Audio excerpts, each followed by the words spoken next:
Bonjour à tous, j'espère que vous allez bien. Aujourd'hui, je vais vous montrer comment je documente l'ensemble de mes projets avec mes clients.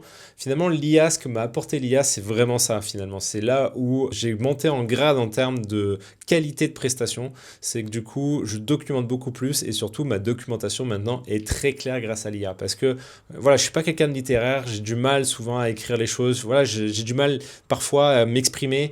Donc du coup, dès que je faisais de la documentation, j'en faisais parce qu'il fallait en faire, mais c'était pas forcément bien structuré, c'était pas forcément à jour. Voilà, c'était pas le top. L'IA m'a apporté vraiment beaucoup autour de ça. Et au-delà de ça, je n'utilise très peu finalement les interfaces comme Gemini ou comme ChatGPT, tout simplement parce que je trouve qu'utiliser ce que je vais vous montrer là dans cette vidéo est beaucoup plus efficace sur l'ensemble de mes projets. Et quand je communique avec l'IA, c'est beaucoup plus efficace de passer comme ça que de passer directement via des interfaces web. Vous allez voir, c'est vraiment cool d'utiliser comme ça. Et je trouve qu'il y a quelque chose à faire en termes de service SaaS. Ça me donne beaucoup d'idées justement à créer un service SaaS qui va permettre de faire ça. D'ailleurs, N8N commence à sortir un peu des fonctionnalités qui vont permettre de se rapprocher de ce que je fais actuellement avec Gemini CLI. Bien évidemment, là, j'utilise Gemini CLI, donc je vais vous montrer avec Gemini CLI, mais ça peut être fait aussi avec Cursor en paramétrant.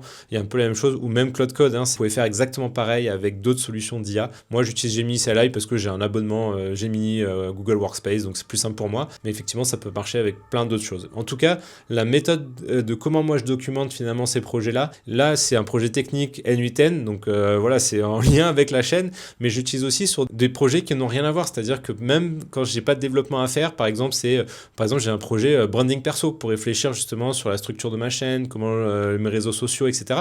Bah, j'ai aussi un projet Git finalement dans lequel je vais travailler avec Gemini CLI directement dedans parce que ça va me permettre d'avoir vraiment du contexte par rapport à ça. Bref, c'est vraiment un usage à part entière de l'IA que je fais avec la méthode que je vais vous dévoiler maintenant. En tout cas, j'espère que ça va vous aider et en tout cas vous donner des idées pour mieux structurer votre documentation et mieux travailler finalement avec vos projets clients ou même vos projets personnels finalement. Si ce type de contenu vous plaît, n'hésitez pas à vous abonner, à commenter, c'est vraiment, ça me permet d'être soutenu, de me sentir soutenu et que ce projet finalement de cette chaîne YouTube a tout son sens.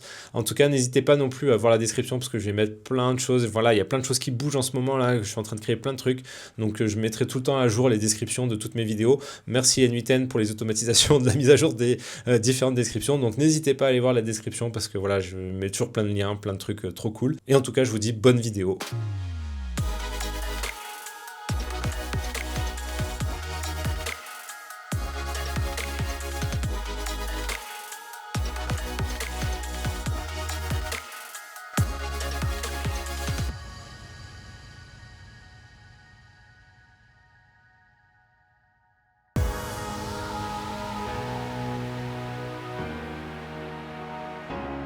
Donc on se retrouve avec un projet exemple que j'ai l'habitude d'utiliser avec, un peu tous mes clients avec lesquels je fais du N8N. Donc là, je me retrouve face à un projet qui a été notamment généré par mon générateur IA. Je vous renvoie vers la vidéo que j'ai faite, précédemment, qui explique comment fonctionne mon générateur de projet N8N auto-hébergé avec l'IA. Et donc là, ça me sort souvent un dossier qui a à peu près la même structure. Et la première chose que je viens faire une fois que j'ai un nouveau projet comme ça, c'est que je crée souvent un dossier docs. Mon dossier doc, c'est là-dedans que je vais mettre toute ma documentation et je n'écris pas une seule ligne de documentation. Je ne le fais faire que via l'IA parce que c'est elle qui est vraiment beaucoup plus performante que moi pour trouver les bons noms de dossiers, pour trouver les bons noms de titres, etc. Enfin bref, il est vraiment meilleur que moi là-dessus. Donc je lui délègue cette partie-là.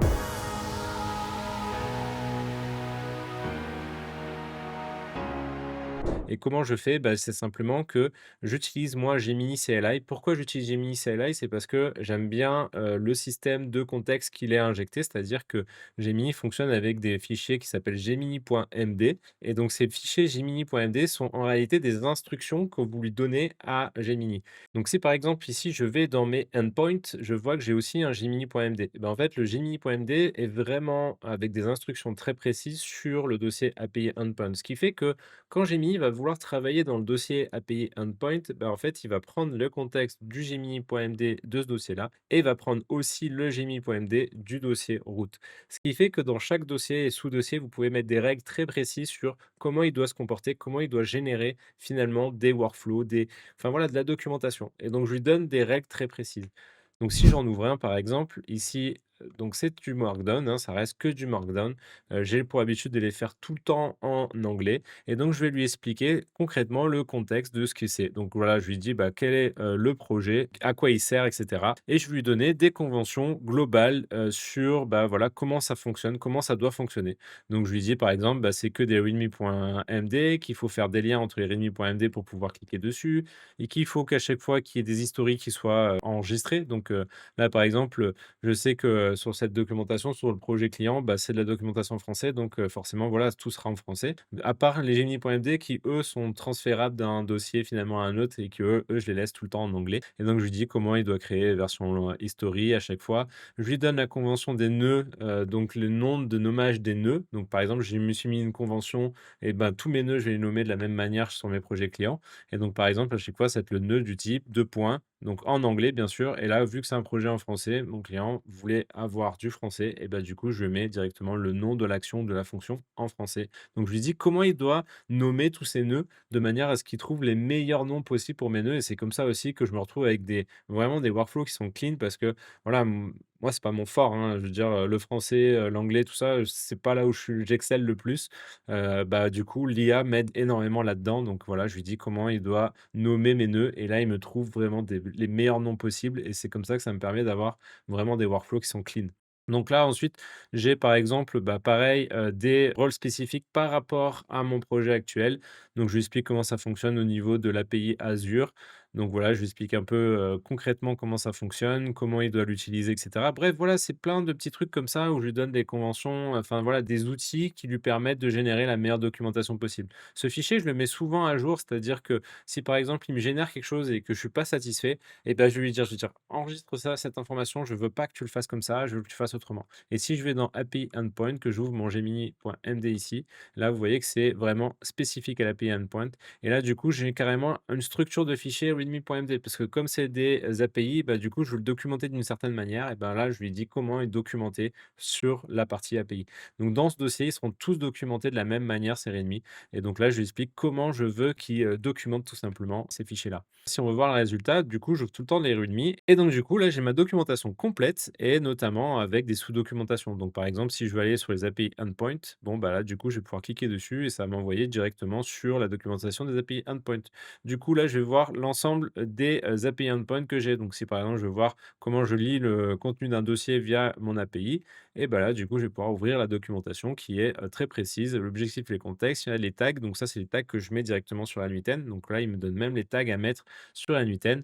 Et donc ensuite, j'ai la configuration de l'API avec la méthode du webhook donc qui est sur get, avec l'URL qui va bien. Je dis comment en fait j'utilise l'API token. Donc bien sûr, toutes mes API sont protégées par un token d'API. Donc je lui dis qu'il faut utiliser l'authentification avec un BRR token autorisation.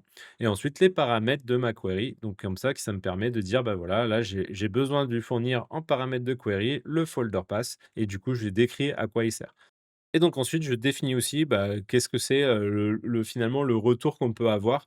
Bon là, c'est pas la peine d'essayer, hein, et ça existe pas, le SharePoint là, il n'existe pas bien évidemment, donc ne perdez pas votre temps. Et du coup, bah, voilà, là, j'ai aussi, les réponses en cas d'échec et cetera. J'ai la logique du workflow qui est expliquée et j'ai la description de tous les nœuds.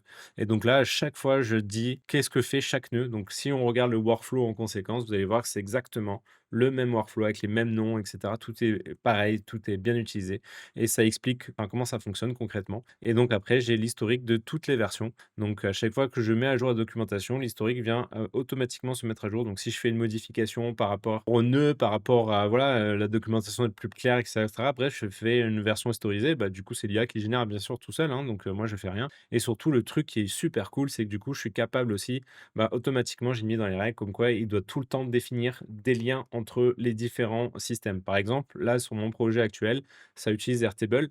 Bah, du coup, j'ai des dépendances avec Airtable. Du coup, j'ai documenté comment fonctionne Airtable.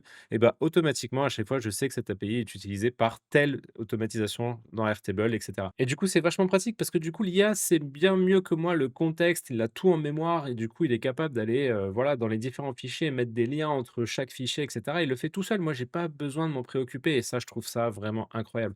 Et du coup, ça a une grosse valeur pour le client parce que tout est bien documenté, tout est clair, on sait comment on fait, etc. Bref, voilà, c'est vraiment comme ça que moi j'imagine, enfin que je fais mes projets et que je livre mes projets avec mes clients et ça, je trouve ça hyper cool. Donc voilà concrètement comment ça se passe et comment, finalement quel est le résultat. Donc vous voyez que j'ai plusieurs API endpoint, j'ai plusieurs utilitaires, bref, j'ai pas mal de choses et voilà comment moi je l'utilise. Donc du coup, moi je me mets tout le temps dans le dossier docs parce que c'est le dossier route, c'est le dossier dans lequel je veux que travaille Gemini CLI. Bien évidemment, vous pouvez utiliser aussi d'autres systèmes comme Cursor ou autre, enfin bref, ça marche aussi. Mais moi, c'est vrai que maintenant, j'utilise plus que ça. Enfin, finalement, l'IA, je l'utilise via Gemini CLI uniquement, même pour mes projets perso. C'est-à-dire que au lieu d'aller sur ChatGPT ou d'aller sur l'interface Gemini, bah, automatiquement, même si je fais pas de code, même si c'est pas du développement et que ça reste des trucs très théoriques, on va dire, ou gestion de projet ou je sais pas quoi, ce genre de choses, bah, en réalité, maintenant, j'utilise plus que Gemini CLI et j'utilise tout le temps cette technique-là parce que comme on peut travailler avec des dossiers, des sous-dossiers et injecter un peu de contexte à chaque fois, bah, au moins, à chaque fois qu'il travaille dans un dossier, il prend ce contexte-là et il reste petit le contexte. Il va pas prendre l'intégralité. Donc, du coup, c'est hyper important parce que le contexte, c'est clé. C'est là où on obtient les meilleures réponses, les meilleures choses. Et surtout, ça permet vraiment de bien structurer ses projets. Et je trouve que c'est beaucoup plus efficace que n'importe quelle interface web qu'on a aujourd'hui. Peut-être que ça va s'améliorer aujourd'hui, en tout cas, ce qui est sûr, c'est qu'on n'a pas ce genre de fonctionnalité dans les versions web. Par exemple, ChatGPT, vous avez la notion de projet, donc vous pouvez créer un projet, mais en fait, il y a pas de contexte. C'est-à-dire que à chaque fois que vous allez créer un chat, c'est comme si vous repartez de zéro. Bien sûr qu'il y a une mémoire unifiée sur laquelle il va enregistrer un peu toutes ces informations, mais quand vous travaillez avec plusieurs clients et cetera, bah, en fait, votre mémoire unifiée, elle est un peu polluée par plein de trucs. Là, vous êtes sûr que vous partez sur un contexte complètement neuf, complètement vierge et du coup, tout est bien structuré et franchement, moi, je trouve ça super efficace. Par exemple, si on veut documenter, je veux créer une nouvelle API sur mon N8N qui va permettre à cette automatisation de pouvoir finalement inviter une adresse mail à un dossier spécifique de mon SharePoint. Donc, il va utiliser l'API finalement Microsoft Graph pour pouvoir inviter quelqu'un. Et ben du coup, voilà comment je fais. Donc, je me rends dans Gemini, je me suis mis dans le doc, j'ai lancé Gemini. Et là, tout simplement, je vais lui dire.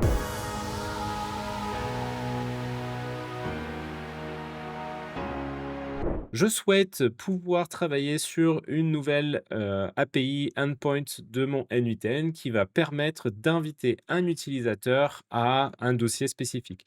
Donc je voudrais pouvoir avoir en entrée l'adresse email à laquelle je veux inviter et aussi soit l'identifiant du dossier, l'ID du dossier ou soit le path du dossier ou du fichier que je souhaite, partager avec telle adresse mail. Est-ce que tu peux me créer une première version de ce workflow avec, en respectant bien sûr, les conventions de nommage qu'on a déterminées ensemble, me créer le fichier et mettre tous les liens, dans les différents readme de manière à avoir une documentation claire. Donc voilà, je lui fais simplement un petit prompt comme ça où je lui dis voilà ce que je fais, concrètement. Donc je lui envoie ça et lui il va commencer à travailler et là il va commencer à aller chercher donc dans le dossier API endpoint, il va, donc récupérer le gemini.md pour avoir un peu le contexte de savoir comment il va fonctionner et cetera, et ensuite il va, tout simplement, bah, créer mon dossier qui va me permettre de créer cette API et donc finalement, c'est comme ça que je crée mes workflows, c'est-à-dire que voilà, je lui dis un peu ce que je veux faire, il a le contexte du projet, il va me créer une première version, je vais, bah, faire cette première version donc je peux lui demander de générer un JSON qui correspond à ce workflow. Je vais aller sur mon N8N, je colle, je commence à travailler sur ça, je teste, je vois comment ça fonctionne et puis je vais faire des modifications, ça va pas aller, je me préoccupe pas trop des noms, des workflows et cetera, enfin des nœuds, je m'en occupe pas. J'ai une première version. Une fois que c'est fini, hop, je copie complètement tous mes nœuds, je recolle dans le Gemini, je me dis: «Bah, voilà la dernière version qui fonctionne. Est-ce que tu peux renommer les nœuds? Est-ce que tu peux mettre à jour la documentation?» et du coup, il va tout mettre à jour et ça, c'est génial.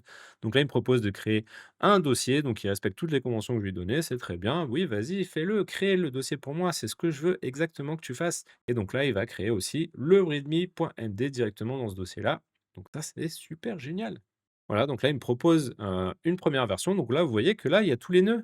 Donc il m'a proposé un nœud. Donc là, je vais pas donner trop de détails, mais vous voyez, c'est à peu près, cohérent. Donc ça, c'est cool. Bah, vas-y, hein, vas-y mon coco, vas-y, fais-toi plaisir. Et là, ce que vous pouvez voir, c'est aussi, bah, voilà, il m'a tout fait. C'est-à-dire que à la fois, il m'a donné un nom pour mon workflow, parce que moi, pareil, je suis pas très inspiré pour à chaque fois donner des noms à mes différents workflows.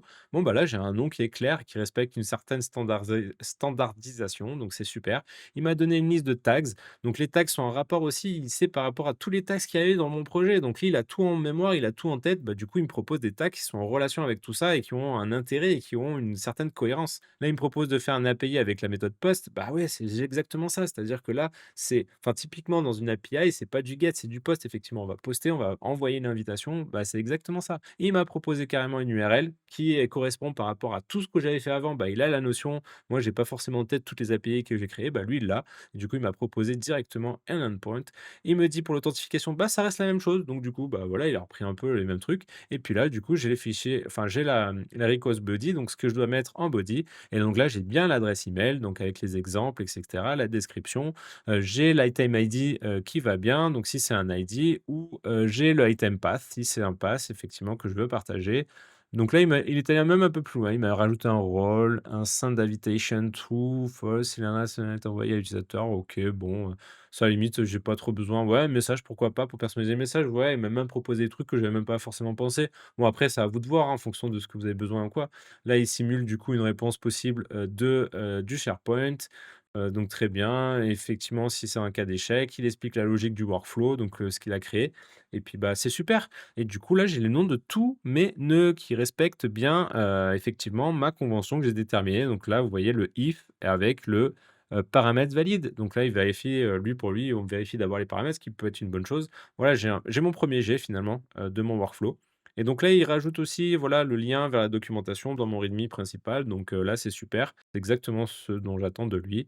Donc voilà, j'ai pas besoin d'aller plus loin. Et donc là, c'est super, il a tout fait. Donc maintenant, je vais lui demander, est-ce que tu peux me générer le fichier JSON du workflow de la première version que tu as imaginé pour que je puisse l'importer directement dans mon N8N?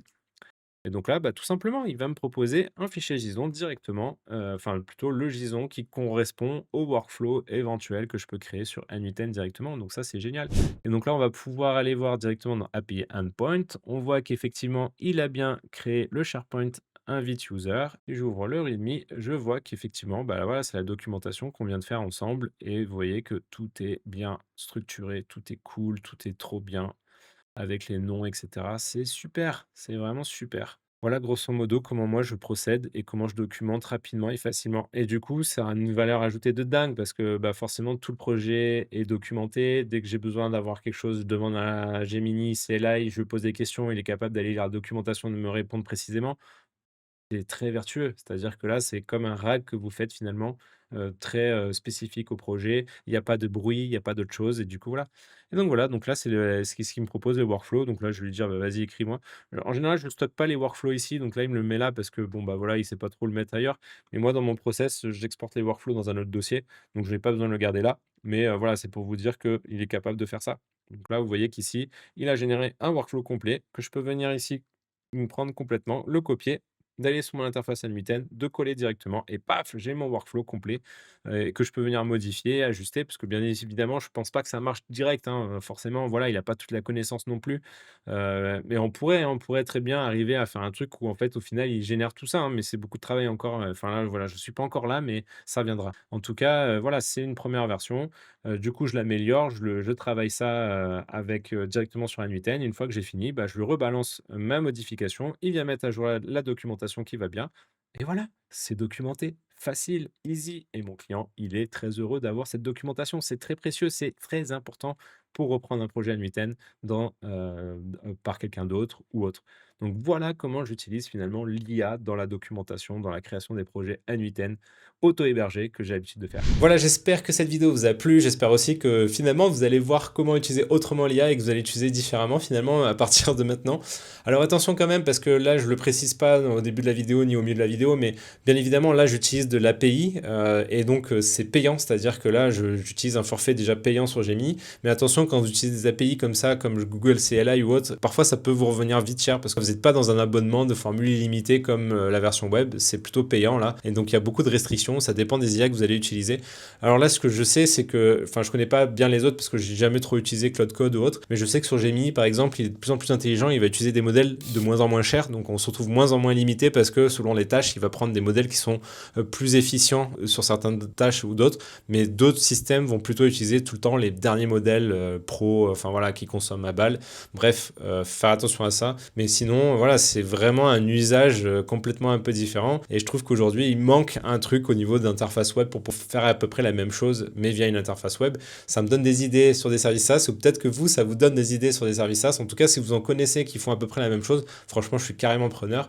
En tout cas, c'est clair et net que si quelqu'un ne le fait pas avant moi, je le ferai un jour, un service SaaS comme ça qui va permettre d'organiser de la documentation automatisée avec N8N. Ça, c'est sûr et certain, je vais le faire. Mais voilà. Donc, n'hésitez pas à me commenter si jamais vous avez un projet de ce style, si vous en connaissez un. Bref, je serais vraiment curieux de savoir s'il y a déjà un truc qui existe là-dessus. En tout cas, n'hésitez pas à vous abonner encore une fois, n'hésitez pas à poser vos questions si vous en avez, et je vous dis à très vite pour une prochaine vidéo.